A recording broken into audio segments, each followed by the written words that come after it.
प्रणाम दाऊ। सुखी रहो। क्या कहीं युद्ध पर जा रहे हो? नहीं दाऊ, आखेट पर जा रहा हूँ। सुना आप हस्तिनापुर से लौट आए हैं, सोचा जाने से पहले चरण स्पर्श कर लूं। तुम भाइयों के सेवा भाव से तो मैं अति प्रसन्न हूँ अर्जुन। जाओ, विजयी हो। आओ मित्र। प्रणाम केशव। दाऊ से मिलाए?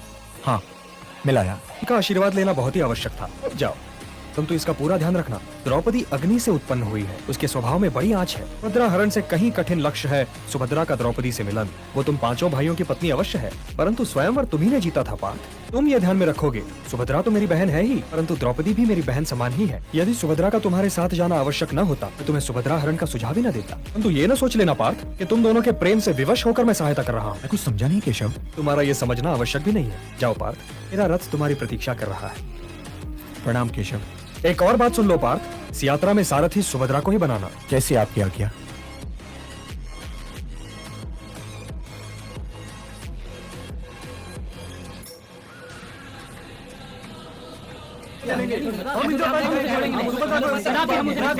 द्वारिका के उत्थाव कुंती पुत्र अर्जुन ने तिथि मर्यादा का उल्लंघन करते हुए हमारी बहन सुभद्रा का हरण किया है। यदि उसका पीछा करते हुए हमें इंद्रप्रस्थ जाना पड़े, इंद्रप्रस्थ जाएंगे। लगता है अनुज कृष्ण हम लोगों से सहमत नहीं।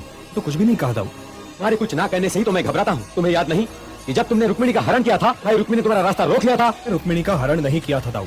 तो जानते हैं कि मैं उसके बुलावे पर वहाँ गया था। लोग उसकी इच्छा विरुद्ध शिशुपाल से उसका विवाह कर रहे थे। मैंने उसकी सहायता की थी दाऊ। कहीं ऐसा तो नहीं दाऊ सुभद्रा की इच्छा विरुद्ध जो आप उसका विवाह दुर्योधन से करने की योजना बना रहे थे, उसका उसे पता चल गया हो और उसने अर्जुन से सहायता मांगी हो? सुभद्रा को किसने बताया दुर्योधन से उसके विवाह पर विचार कर रहा हूँ? और तुम्हें किसने बताया दुर्योधन से विवाह नहीं करना चाहती? मुझे स्वयं सुभद्रा ने बताया दाऊ दुर्योधन से विवाह नहीं करना चाहती। उसे किसने बताया? नहीं, तो उसने तुमसे क्यों सहायता नहीं मांगी? मैंने तो साफ कह दिया कि दाऊ दुर्योधन को वचन दे चुके हैं, इसमें मैं कुछ नहीं कर सकता। उसने अर्जुन से कब सहायता मांगी? उसका संदेशा लेकर अर्जुन के पास कौन गया?